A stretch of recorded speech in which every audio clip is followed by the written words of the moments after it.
मेरे दृष्टि में एक तो काव्य होता है जो तुम्हारे भीतर ऐसे उठता है जैसे फूलों से गंध उठती, और एक काव्य होता है तुम खींच तान के जबरदस्ती बिठा बिठू के तैयार कर लेते हो, क्योंकि लोगों से कुछ और ना बने तो इतना तो बन ही जाता है। तुकबंदी बिठा लेने में तो कोई अड़चन नहीं है, और कुछ उल जलूल बातें कह के लोगों को थोड़ी देर हंसा भी लिया तो उसका भी कोई प्रयोजन नहीं है। ध्यान रहे, मनुष्य जितना दुखी होता जाता है उतना ही मनोरंजन के ज्यादा साधनों की उसे जरूरत होती। कारण सिर्फ इतना है कि दुखी आदमी अपने भुलाने के लिए कुछ उपाय खोजता है। हमें चाहिए कि लोग सुखी हों, और सुख में अगर उत्सव मनाएं, गीत गाएं, नाचें, काव्य का रस लें, संगीत का रस लें तो और बात है। लेकिन लोग दुखी हों और सिर्फ मलहम पट्टी की तरह मनोरंजन का उपयोग करें तो घातक है, उचित नहीं है। अफीम का नशा है, लोगों को अफीम का नशा मत दो, लोगों को जागरण दो, सुलाओ मत। और हमारी साधारणतः सारी कविताएं सिवाय लोरियों के और कुछ भी नहीं।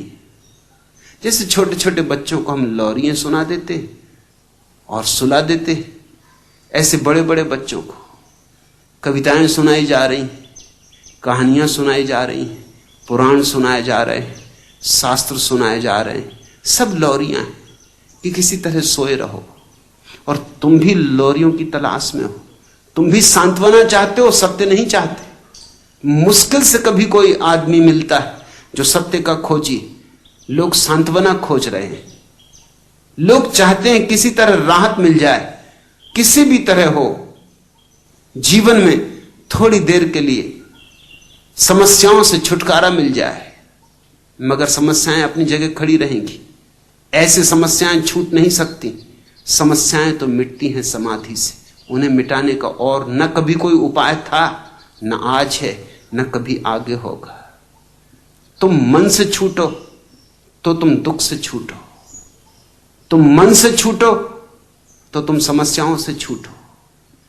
और मैं मन से छूटने की कला ही सिखा रहा हूं। सन्यास का मेरा अर्थ इतना ही है, केवल मन से छूटो, अमनी अवस्था को अनुभव करो, साक्षी बनो इस मन के, जहां दुख है, जहां सुख है, जहां हंसी भी है और आंसू भी हैं, जहां सब तरह के द्वंद्व है। इन दोनों के साक्षी बनो। हंसी आए तो उसे भी जाग कर देखना, रोना आए तो उसे भी जाग कर देखना, और इतना स्मरण रखना निरंतर कि मैं तो वह हूं जो जागा हुआ देख रहा है। न आंसू हूं न मुस्कुराहट हूं, दोनों का साक्षी हूं। इस साक्षी भाव में तुम ठहर जाओ, स्थिर हो जाओ, इस साक्षी भाव में तुम रम जाओ, तो तुम्हारे जीवन में महारास है, तो तुम्हारे जीवन में फिर दिवाली ही दिवाली है, फाग ही फाग है। फिर तुम्हारा जीवन सावन का महीना है, फिर डालो झूले, फिर गाओ गीत, फिर तुम्हारे गीतों का रंग और ढंग और प्रसाद और सौंदर्य और। मगर उसके पहले क्या गीत गाओगे? गीत गाने वाली भूमिका कहां है? नाचने वाले पैर कहां है? हृदय कहां है? आत्मा कहां है? ऐसे ऊपर से लीपापोती करते रहोगे कृष्णराज, उससे कुछ लाभ होने का नहीं।